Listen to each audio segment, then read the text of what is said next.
Erica, do you remember a couple years ago when we went out of town and we played the funniest nursing card game ever to the point that we were belly laughing hysterically? Yeah, Nurses Against Insanity, right? Yes. I literally just pulled the game out again the other day because I was wanting to play with some of my nurse friends and I was cracking up. One of the scenarios I was given was I'm giving the patient blank no matter what. And it gave me options like you could pick Tinder hookups, or I'm giving the patient a scrotal hematoma no matter what. And I could not stop laughing. This game is amazing. It was so much fun. A big group of us played it, all nurses. It was great. And that's why I'm so excited to announce that Nurses Against Insanity is one of our new sponsors. Woo. And yeah, you can go to vetsagainstansanity.myshopify.com and use code UNCORKED for 30% off, or the link in the description of this episode. And they're giving away 2 free games this episode. And the way we're doing it is the first 2 people that hear the code word that we are going to put out towards the end of this podcast, just thrown in, okay? First 2 people that email us, nursesuncorked@nursesuncorked.com, with the code word will win the free game and it will be mailed to you. I'm Nurse Jessica Seitz. And I'm Nurse Erica. And we're Nurses Uncorked, the podcast that takes nursing facts with nursing comedy and makes a cocktail out of them. Don't forget to hit that subscribe button wherever you listen to podcasts. And please rate, review, and download. Also, if you're interested in supporting Nurses Uncorked podcast and getting early access to episodes, behind-the-scenes content, and bloopers, check out the patron link in the description of the podcast. Erica, before we dive into this week's podcast, I think we should do our weekly cocktail of the week. And I'm on the Cuban theme here. This is a second Cuban drink because I am 50% Cuban. For those of you that don't know, you do now. And I'm doing a Cuban redhead this week. I still haven't figured out why it's called a redhead. I guess the color looks a little red. I don't know, but whatever. Let's just do it. So I've already mixed it up. I like this recipe book because they don't give you amounts. They just say one part. Yeah. So as long as you just even it out, and make it the same amounts, you can. Yeah. So it's 1 part white rum, 1 part coffee liqueur. And I'm going to warn everybody, the one that I purchased is 99 proof. So, oops, that's kind of, how much that means is it it's normally? 49.5% alcohol. So that's like. So you got a double? Wait, it gets worse. So you add that. Why did you not pay attention before you went shopping? I don't know. I was in a hurry. 1 part Irish cream. So these are all equal. The rum, the coffee liqueur, the Irish cream, and a dash of regular coffee cream, and then some mint sprigs. So the only thing I haven't done is coffee cream.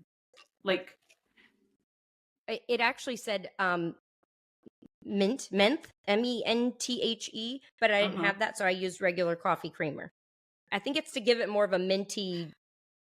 Is it flavor. Like creme de la menthe or whatever? Thing? Yes. What is that? I don't even know what the hell that is. You gotta tell the people the right names. I'm getting scolded. All right. Gosh dang it. 1 dash creme de menthe. That's what it says. Menthe. What? No, it doesn't say de la. It says de. Okay. There is no de la. De. All right. What? But what is it? De la. You should know what that means. Is it just regular cream? Have you had this? Oh, I just know what it's normally called. That's all. I don't know what it is. Oh, so she doesn't even know what it is. It probably is just regular cream, and it's from some fruity store. All right, let's take a sip. So you serve it cold? Yes. How is it? It's good. It's actually, I like it better than the Cuban coffee that I had last week. But all I can say is that the Cubans don't mess around. The two drinks that I have made that are based on the Cuban heritage, this one is actually good. I'm enjoying this, but it's strong. So you won't need a lot. This will probably be it. So we're gonna dive into this week's podcast. We'll get started. Hello, everyone. Welcome back to Nurses Uncorked for another week. I've got Nurse Erica and myself, Nurse Jessica here, and I'm thrilled this week.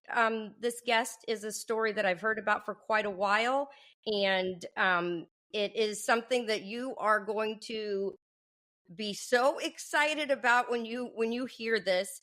If you were on last week's podcast, I actually brought this up slightly, this topic about healthcare administrators possibly having to spend some time at the bedside. So that'll kind of give you a little bit of a hint slightly as to what our topic is today. But our guest today is Brian Weirich, and I'm going to let Nurse Erica, my co-host, introduce our guest. Yeah, so Dr. Brian Weirich is the Chief Nursing Innovation Officer at Bond Seekers Mercy Health, where he leads the integration of emerging technologies and the exploration of innovative models of care delivery.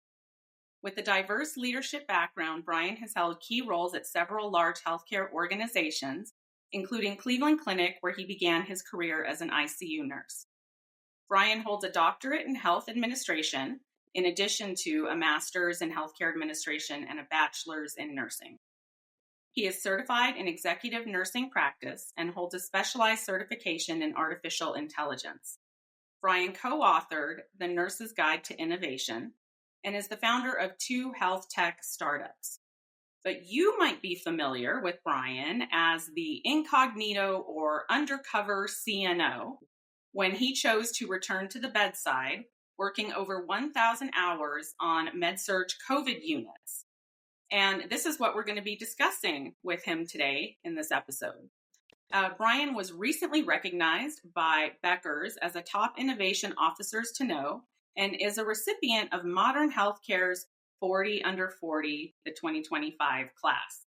So congratulations on your recent awards, and thank you for joining us today. Yeah, of course, guys. Thank you for having me. I'm excited to be here. Yeah. I'm excited to have you. We were able to meet last year kind of over Zoom, and it's been in the back of my mind to invite you to come on the podcast for quite some time. So I'm glad that we could actually set this up, because this is, I think, a very unique story. I don't know of anyone else that has done this. So can you start by telling us what inspired you to take a travel nurse contract? I believe you were in between leadership roles at the time, but I don't know of any other administrator who would be willing to do that. So for that alone, you deserve all of the accolades. Yeah, thank you for that. So let me dive into a little bit of background. This will be a little longer answer, but I won't take up the whole time, I promise. So at the time, this was during the pandemic. The pandemic was really the trigger for all of this. At the start of the pandemic, nurses were heroes, and I really loved that time. I was based out west, but I remember watching the nurses in New York City go into work, and people were like hanging out their windows, cheering nurses, and I was like, that's amazing. I'm super proud to be a nurse. It should be like that every day, because nursing is really, really hard. But at the time, I was a chief nursing officer of a 600 bed level 1 trauma, and that was for the first two years of the pandemic. And I've always prided myself on being a very visible leader. I rarely wear a suit. I like the vest and my sleeves rolled up. So when I'm rounding on a unit, if someone sticks their head out and says, "Hey, I need help," like I can go in and help. But I've always kept my ACLS and BLS up. I would say my clinical skills strong, but not super strong, right? I'm not doing nursing skills, but very comfortable going on a unit, going in a room, going in an ICU, which is my background. And at the tail end of the pandemic, so 2022, now we've transitioned. Nurses are not heroes. And I felt that. And it was very tiring. So one of the initiatives that I launched that I was most proud of was something we called Moments of Gratitude. And this was different than like leader rounding. We knew during the pandemic, especially at the tail end, leadership visibility was important. For one, just for support. And then 2, understanding. I understand what you're going through. I see it. I hear it. But the typical leadership rounding to me wasn't good enough, especially when it's like announced, like, "Hey, Brian, the CNO is going to be on the unit later." So we instilled Moments of Gratitude, which was every leader, director, and up had to sign up proactively for 4 and 6 hour blocks. And they would go to a unit, and it couldn't be their unit. It had to be a different service line. And for 4 or 6 hours, all shifts, they would work on the unit. If they were clinical, they would help with clinical tasks. If they weren't clinical, they would help with call lights and empty trash and empty linens. And we had CEOs cleaning out break room refrigerators, which are nasty, especially during the pandemic. Yes. But it was huge. It was so well received. And we actually ordered these custom jerseys, and our team members would wear these. So Chief Nurse And it says what? Team Gratitude. Because we called it Moments of Gratitude. That's nice. Those are nice. Yeah, so I would be in scrubs with that jersey over, and you knew I was an executive, and I would break for lunches, and that was very, very well received. It's one of the things I'm most proud of in my career, and it really got all leaders back to the bedside, not just rounding. And in 2022, I got promoted into a system nursing role. So the health system I was at was 30 hospitals in 6 states. I went from a CNO of a level 1 trauma, where I was there every day. You saw me every shift. Moments of Gratitude was an initiative that I really championed and led. And I had brought virtual nursing in, and that led to this promotion to this system nursing role. Well, during the pandemic, even the whole corporate office was remote. So this was a culture shock for me, from going into the hospital every day, wearing a mask, going on the units, to now I'm fully remote. And I would get up and I would walk the dogs, and then I would come home and sit at my computer. I really felt a sense of loss, a sense of disconnect, and that was not my style. And I was afraid I was going to lose that connection. I recently had an executive coach tell me, like, hey, when soldiers come back from war who didn't see combat in war, often have a sense of guilt because they didn't contribute what they should. And that's exactly how I was feeling. It was the pandemic, but everyone was really, really tired. And we had seen a lot of death and dying, and people's families and friends. And it had been mental breakdowns of some of our team members. And now I was sitting at home, and I wanted to do meaningful work, but I really felt like look how much energy I have. Like, I need to be out there with them. So the decision came, I could I could go in and round and still round, but I didn't want to go to my hospital and overstep my successor. And I could go to another hospital, but that was not the culture of leadership. And I thought, I really need to learn to stay in touch, especially like evaluate technologies and what are the problems they're going through, and nurse well-being is so important. So I contemplated, like, hey, maybe I should just get like a PRN job, and I could pick up like 4 and 6 hours. But I didn't want to do that at my health system. And then the idea came to go to a different health system for reasons we can get into if you want. And then it came up, hey, if I get a PRN job, like, that's forever. At some point, I'll have to give a resignation. And I thought, if I did a travel assignment, 1 day of orientation, I could stick to my weekend nights. Nights is all I've ever worked. That's what I felt comfortable with. I could stick to my weekend nights, and if things get really bad, I could quit anytime. So that was kind of the conversation in my head about, this is where I should go to do this, to fill this need. I love that you had FOMO, and that's part of why you decided. Yeah. That's great. I love that. And I think a lot of nursing leadership either had that during the pandemic, or they were grateful that they didn't have to be the ones doing, the hands-on care. So I think that speaks to your character. So how long exactly had you been away from bedside nursing when you took the position, and were you nervous that you'd lost your skills?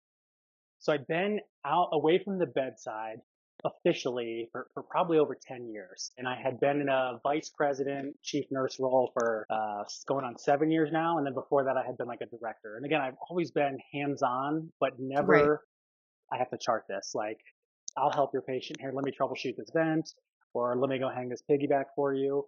And that was what I felt was contributing. But this, I had been out for like 10 years, and that's what led me to med-surg. A lifetime ago, I thought I was going to get on a helicopter crew. So I started my career in the ICU, and I took ECMO and VADS. I often just had one patient. I took the really high acuity stuff, never more than 2 patients.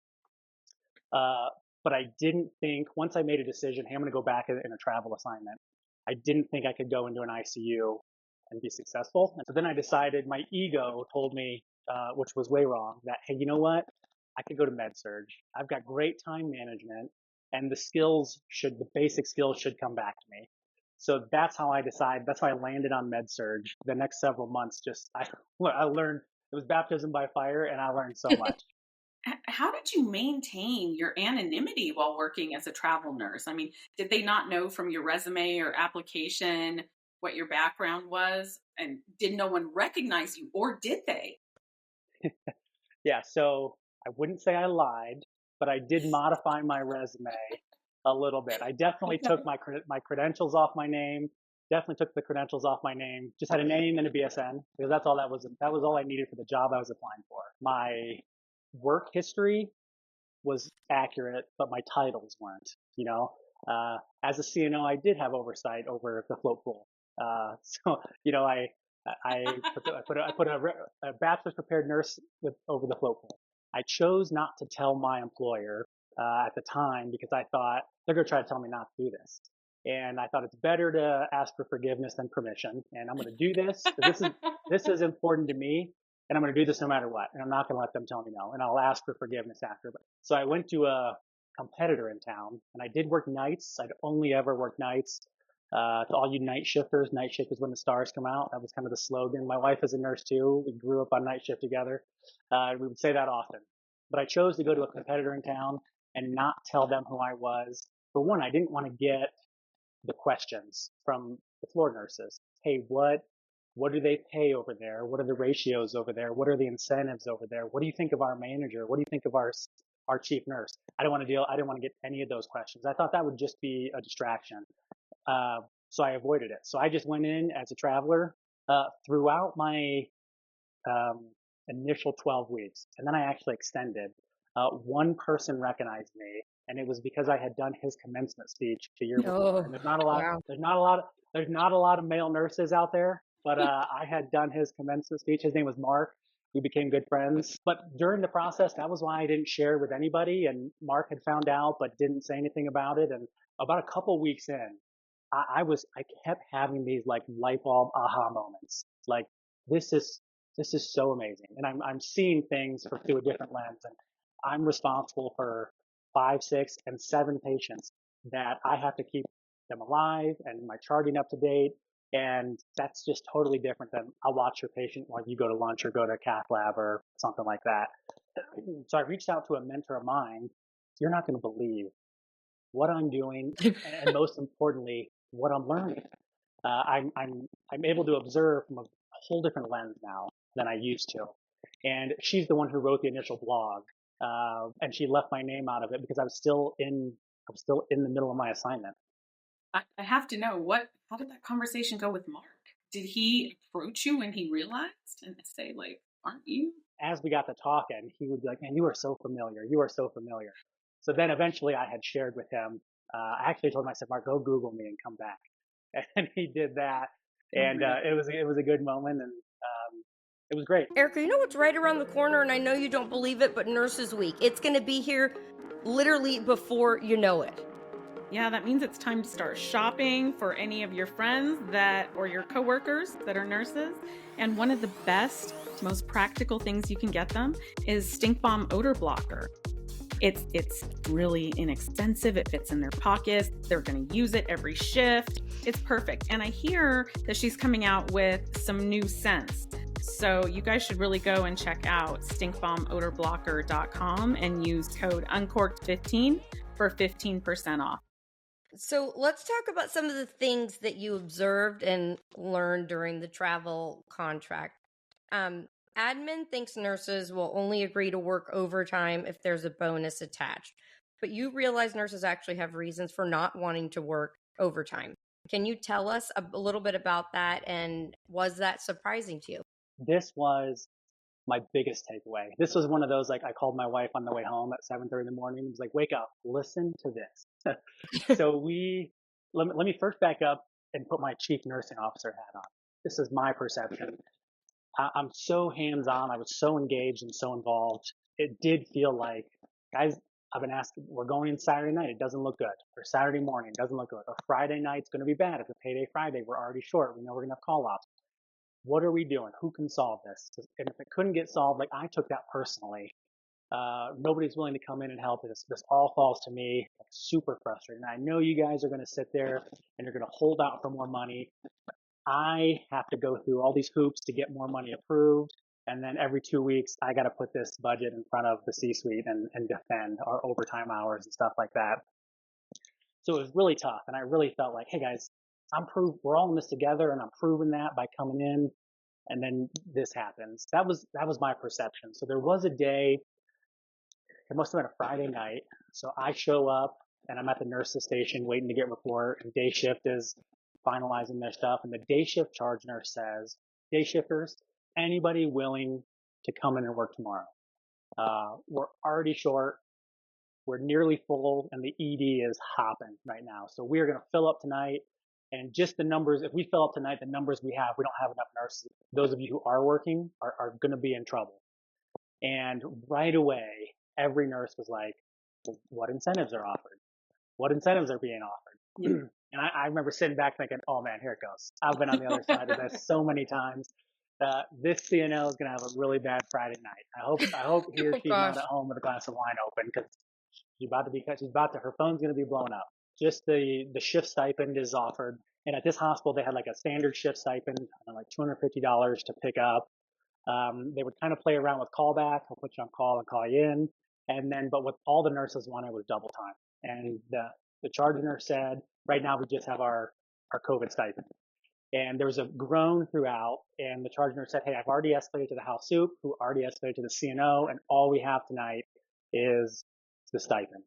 And it was very clear they wanted double time. But there's these three nurses that are standing on the other side of the nurses station, and they kind of start walking away, and one says to the other, if they do decide to offer double pay, don't put it in the group text, because Mike will make me come in and work. And I assume Mike was her husband or boyfriend or significant other. And I thought, oh, wow, like she doesn't want to work, but she feels pressure at home to come in and get these incentives that we were paying. And another one said, yeah, for me to come in and work tomorrow, I have to leave right now and try to set up childcare. And this was probably like 7:30. The shifts were 7 to 7. So we're 7:30, 8 o'clock at night. She's like, I have to, between now and the time I get home, get someone to commit to 13 hours tomorrow to watch her child. And so clearly she didn't have any family in the area, or they weren't available that weekend. And she said, if they're not paying double time, it's not worth it to me, because it doesn't cover the cost of a sitter. Which makes sense. Yeah, it makes sense. Yeah. And then there was the third one was like, I am not working. I have worked so much. Me and her husband had just bought their daughter a car. And it was clear that she had been working all the overtime she could for a single financial purpose. And they had achieved that. She's like, I need a break. So all three of them were not interested for very, very, very legit reasons. And that CNO would have no idea. At some point she's going to get communicated, nobody's willing to pick up tomorrow. And none of them, not one of them said, screw leadership, screw administration, throwing up middle fingers or anything. Like, there was no negative. They definitely wanted double pay, but those three all had what I still consider like very legit reasons. I wouldn't have worked either if that was my situation that night. And I just sat there and I was like in awe and really kind of felt guilty. Like, oh my gosh, that is not how I would get frustrated. I've been in the CNO's positions where I would vent to the leaders and the C-suite and my wife, and like, I'm going to have to work this weekend because nobody's going to help me out. But it was not like that at all. Basically, the nurses were humans, and they had real lives and challenges, and at the same time, we deserve to get paid, right? But I know where you're coming from, because I've seen that firsthand, where the CNO and everyone in those positions assumes that it's just for greed. It's very frustrating. But you also observed that nurses are not having their basic needs met on a day-to-day basis. We don't get our breaks, or we don't get uninterrupted breaks. We're not able to, drink enough water or go to the bathroom. So I'm curious, did your health or mental well-being take a hit? Did it suffer at all during those 13 weeks that you were working?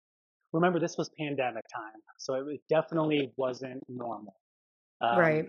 as an ICU nurse, I used to take care of really sick patients. And at some of the organizations I worked at, we would call patients, we refer to them like, hey, this is a turn water feed. Like we are keeping them alive by machines. The family hasn't made the decision to withdraw yet. So it's a turn water feed. Half the unit were temporary, contracted labor. The nurses didn't have much experience who were on the unit. You may or may not have a patient care tech. This was an older building, so a lot of the equipment didn't work. You couldn't find it. And that all kind of weighed on, like, I'm exhausted. My first day there, I showed up in Navy Crocs, my navy blue scrubs, and a full zip jacket. And by like the start of my second week, I was in like my Hoka running shoes and a navy blue t-shirt because I would sweat. I would sweat so bad, and my feet hurt. So it definitely weighed. I think it was more the pandemic was just really, it's an exhausting time. Mentally and physically. Yeah. So you described having to work in punitive environments. Can you tell us about your experience with the CBIs, the continuous bladder irrigation? Yeah, at this particular place, I did have a heavy patient load. Yeah, it was a kind of a med surge float. I was in a float pool. I often went to med surge, and you would typically take 6 patients, and you would discharge 2 and admit 2. So your workload would shift. But for this unit had a lot.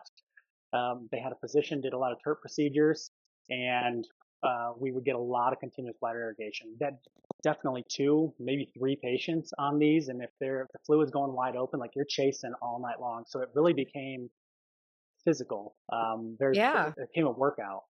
Did you feel like you ever had to say, like, this is too much of a load? Or, like, did you ever feel like one of the nurses that you always had heard kind of, I don't want to say complaining, but, you hear so-and-so can't handle it. Like, did it ever get to be too much where you felt like you couldn't do it? Or did you just try to hang in there? I think that was just me, and maybe it was the person I am. I have 5 kids. Yeah. Oh, well, you're There was a used to lot. I multitask. often got report from nurses that were crying, or you could tell during the day had been. Yeah. And I really, really empathized with them. And I always felt like I could do this because I know they're really suffering. And if I got to give this away, if I have to give this up, this patient, this continuous bladder irrigation, they're going to give it to this nurse over here who I can tell is drowning. I actually felt like this patient's probably safer with me than them. And I really felt a sense of, this was reconnecting for me. I felt a very good sense of pride in taking care of these patients. And there was a lot of that. So to your question, Jessica, I did have moments where I felt a little bit overwhelmed. But when I'm looking at the playing field of the unit, I always felt like this is probably what's best for the patient right now. And I did take 7 patients 3 times, and all 3 times I was asked, and I said, let's have a conversation to the charge nurse. And let's have a conversation. Why did you pick me? Is it because I'm a traveler and Because you're I trying don't to complain? Because I'm not a complainer. and that was it though. And I was like, is it because I'm a traveler? Is it because I'm not going to push back? Or is it because it's what's best for the patient? I felt comfortable and that I could still provide good care. If I didn't, I would have pushed back 100%. And there were nurses that did, and I really feel like it's up to that nurse. I know that you advocate for the role of technology in healthcare, that's a passion of yours. What specific issues did you observe as far as equipment and technology? I know you mentioned the cows or the wows, the computer on wheels, and I know nurses would come in early and put their name on one. They would mark their territory because there might only be a couple of the quote unquote good ones in the unit, right? What did you observe? Yeah. Oh my gosh. Yeah. Let's stick on the computer on wheels. Oh man, you have to stop me here. But you're right. It's not a great piece of equipment, but the nurses are dependent on it, and it slows them down, doing their workday and responding to call lights. And if you go in a room and, let me go get my computer and bring it back in, like it just adds waste, right? Nurses need to be nimble and we want to be hands-free. Mobile. It just doesn't do that. Mobile, yeah, it's a good way. And to your example, that's a great example. So this hospital worked 7 to 7, and the computer on wheels or workstation on wheels was, a piece of equipment, a part of the workflow on this unit. And nurses would come in well before their shift, like a half hour before. They would write their name on a post-it and call and kind of claim their computer on wheels, the better ones, the one that all the wheels worked, and one of the two that had a med scanner that was wireless, right? And they would call it for a weekend. I'd never seen this before, and I was like, wow, they're actually doing this. And you think about that nurse, I got to leave I got to get ready. If they worked the night before, I got to get up earlier just to claim a piece of equipment that is going to make my job easier and therefore my patient safer. That was really an aha moment. And I totally get it of why people were doing that. And that is not leadership setting team members up for success. But I've been on the other side where you're going to try to, we're going to spread this out over 3 years. We're going to buy a third every 3 years. But this hospital had semi-private rooms, and I would have a computer on wheels that would barely roll. And because it was not one of the newer ones, the scanner was on a cord, right? And if I had the patient by the window, and I worked night shift, remember, so I would inevitably, 100% of the time, to get by the patient by the door, I would knock the SCDs off the foot of the bed. I know those crash to the exactly floor. what you're describing. Yep. Those are going to crash to the floor, and the patient's going to wake up. And then the minute they wake up, they got to go to the bathroom, and while I'm the nurse in the room, and I wanted to avoid that. So it was constantly, do I do the right thing, which is navigate this minefield and scan the patient, scan the med, and do my 5 rights, because I know it's a tool for safety. But it made my life so much harder. Again, especially if I had, I would rarely get patient by the door and patient by the bed. So if I had 6 patients, 4 of them were in semi-private rooms and 4 different semi-private rooms, right? And it was constantly like an internal battle. Okay, it's 2:00. I've got to come back at 3:30 and draw labs, but I have to get this patient their medication. Do I scan or do I not? Do you take the hit for not scanning? Yeah. It's a risk, and it's a patient safety risk. But I had that conversation. It really made it tough. That's a workflow that does not work in our favor. Us being nurses does not work for us. I know exactly what you're describing. I worked somewhere for many, many years that was an older hospital, semi-private rooms, and it was a pediatric unit. So we would have all the equipment that you're mentioning, plus we would have these portable like PlayStations, right? That they would have up by their bed, but they had these huge electrical cords, and so you would have to roll the wow over these massive electrical cords to get to the window bed, and the whole thing would like shake and make noise. You would wake people up on night shift. You'd bump into it. Was a nightmare, an absolute nightmare. And you described it so well. Yeah, thank you. So another challenge you encountered was never being able to find the nurse to co-sign when you needed it, like for insulin. Can you tell us a little bit about that? Yeah, on this particular unit, I think everybody and their family member in the room was diabetic. Yep. And wow, this unit was huge. And you would often have patients down multiple hallways, but inevitably at the start of your shift, you've got to get a blood sugar, and then you've got to cover that, for nighttime. And you would go draw the insulin, open the med room, open the med cart, in the med room. So now I'm behind two locked doors, right? And sometimes we'd even have to bring the computer on wheels in or log into a computer in there because I'm still checking boxes and scanning. And I truly could never find someone to double check my insulin with me. And there really isn't a workaround for that. So I would often find myself with one foot hanging in the hallway so the med room door wouldn't lock, hoping to grab somebody so the med cart wouldn't time out on me and have to go do all of that again.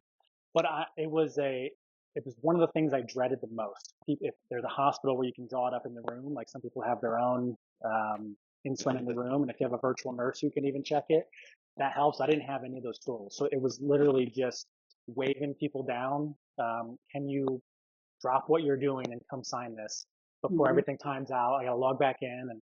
And that was another frustration about, again, slows you down. Yeah. just not making the night easy for me. Brian, I have to tell you that you are the realist for one thing above all else, in my opinion. When you said that bedside report is not appropriate for med-surg type units, I was screaming because this is something I've been saying for years, but I have never come across another nursing leader who agreed. So tell us about that. How did you reach that opinion? Yeah, so previously, I think it might have been Quinn Studer who came out years ago. That was like best practice, hourly Yep. rounding, leadership rounding, bedside shift report. And the purpose of bedside shift report is to include the patient and family in their care. That's the way I communicate as a nurse leader. I expect you to be doing this because I want the patient and family to be involved in their care. Go in, introduce yourself, manage up, update the whiteboard, and then go through their care. And on the other side, CNOs are getting a tremendous amount of pressure for cost reduction and cost correction, right?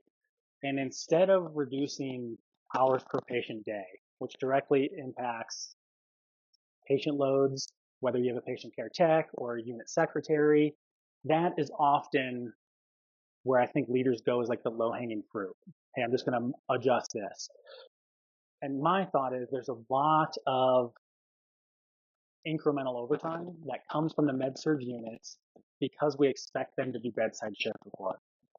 And this started years ago. The fact that we're still pushing people to do this means that nurses don't find the value in it, right? So if they don't see the value in it after a decade, like we need to stop and rethink.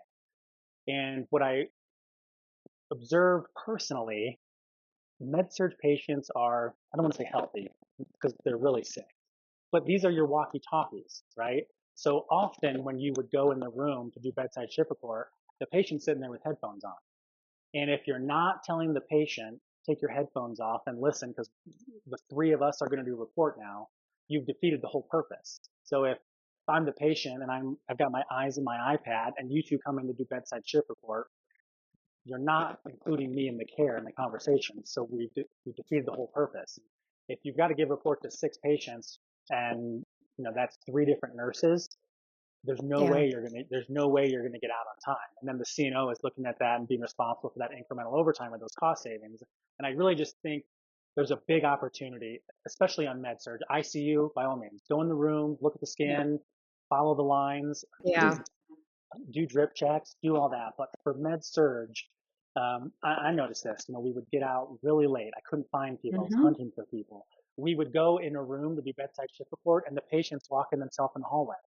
And again, if we're not telling them to come back in and participate in our bedside shift report in their care, we've defeated the purpose of managing up and introducing. And there was just a lot of that going on, or standing halfway in the doorway, the patient's in the bathroom, and it never seemed to function how it was. And some people do it, some people won't. There wasn't accountability. But there were signs everywhere that said do bedside shift report. I've been I reflect on that a lot, especially having lived. And I know a lot of my CNO peers across the country will disagree with me. Yes, all of them. But they haven't lived it. And I lived it, you know what I mean? And especially for med surg, it's not a one size fits all. I mean, you definitely want to involve their care. I like the communication boards, but if people aren't doing it right, like we need to stop and think, choose our battles.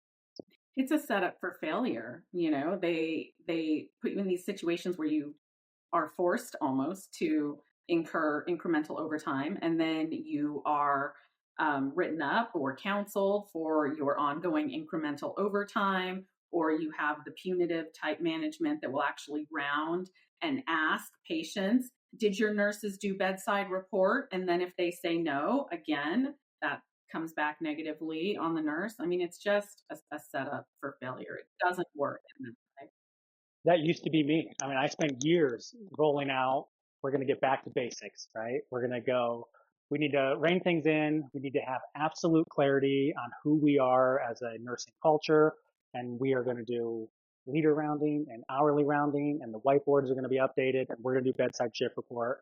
And that was me, and for all those science behind it, really until I lived it. And I worked when it was all said and done, over 1,000 hours.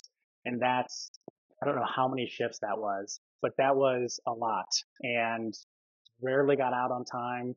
Patients were never in their rooms when we would go in to do bedside shift report and bedside shift report itself. Some people want to be in front of a computer and some people don't.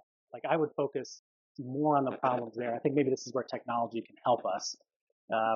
Sometimes you're given report, even myself, I would get report from someone who clearly wasn't confident in what they were saying. So like right away I'd be in the chart, like, okay, I'll look it up myself. So you didn't tell anyone that you had done this, I guess, for about 2 years. You were interviewed for one blog, but your name was kept anonymous. Why'd you keep it to yourself for so long, and what made you finally reveal your identity and what you had done? Well, it really wasn't a secret. During the assignment, I didn't tell anybody for the reasons that I shared. And my mentor wrote the initial blog and kept it anonymous because I was still in assignment. But once that ended, I started talking about it openly. And Okay. it just didn't, I think, I was just telling friends and peers and any group of students I could get in front of, I would share this story. Like, hey, as you pick your employer, there's no perfect employer out there. And nursing today is not like what you see on TV. It's really, really hard. And the pandemic really rattled all of us. It wasn't a secret. It really wasn't a big unveiling.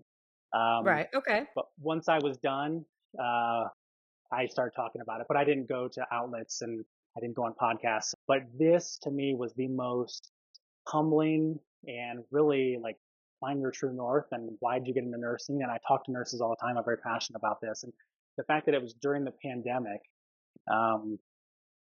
even makes it that much better. Because I mean, we were in the middle of it, N90 with masks and no visitors and navigating those when visitors hadn't seen their loved ones. And we know, you get that sense of impending doom and we're still not going to let you in. Like those are conversations that for months I was telling people, this is the expectation. And then I got to live it. And those were tough conversations to have.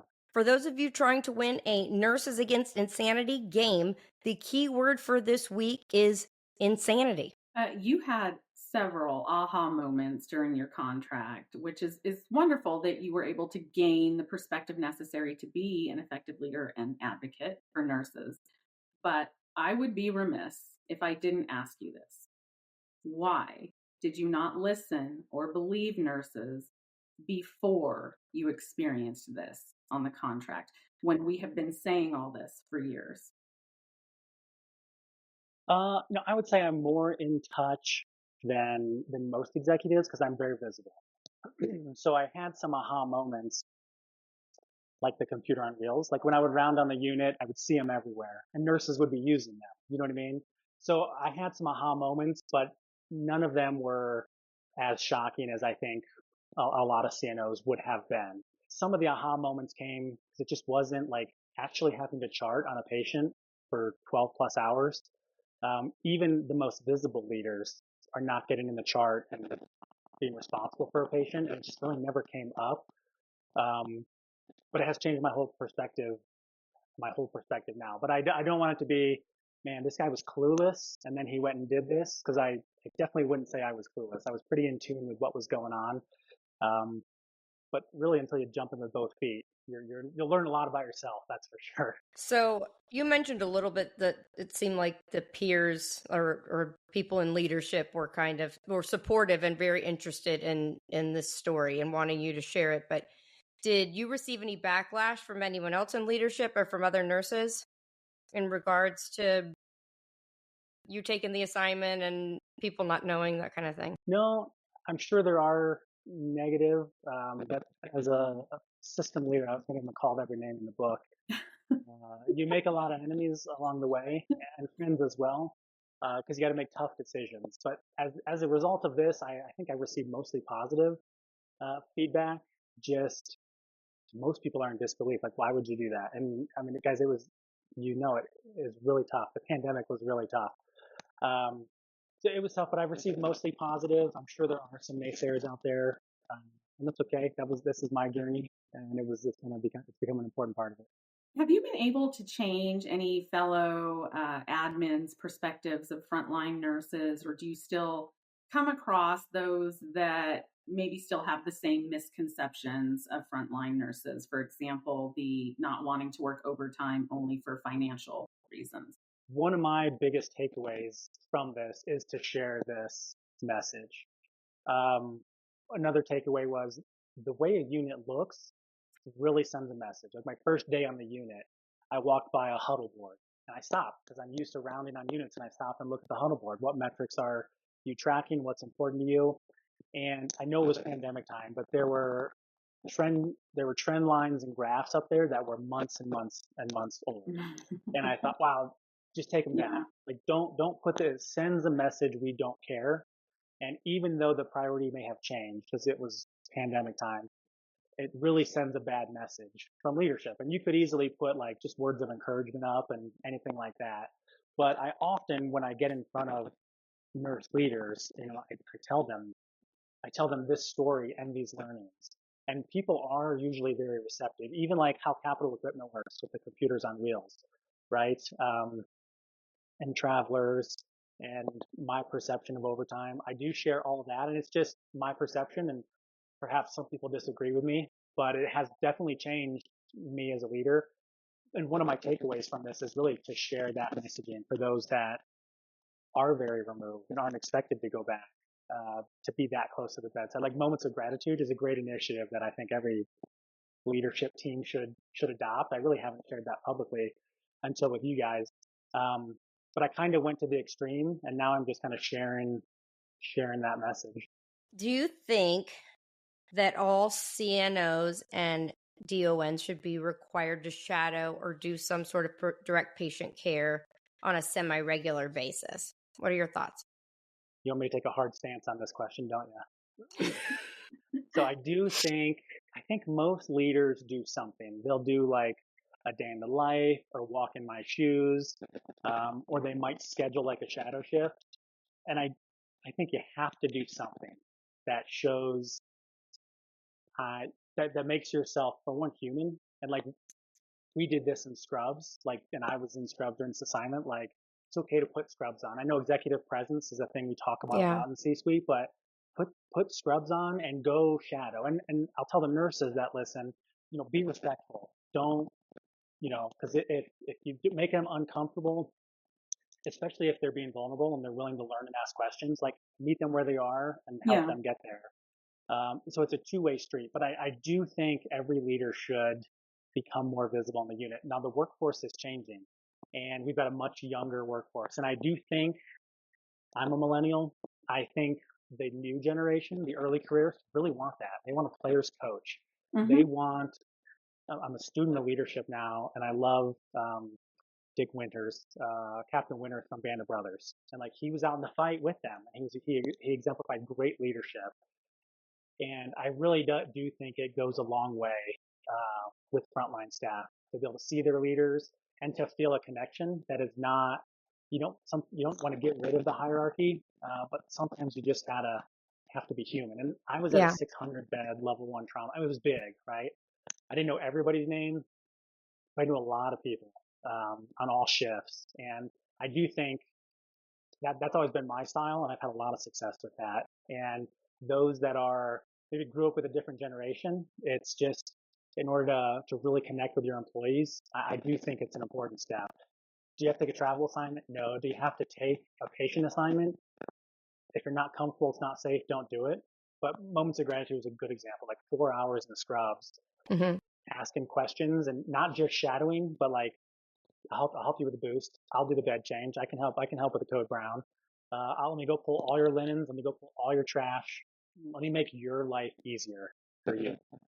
There's actually some places, I know in California with some unions where nursing leadership is not allowed. They're not permitted to actually do the hands-on patient care. And I'm not quite sure why that is. It seems silly, but yeah, sometimes they literally can't.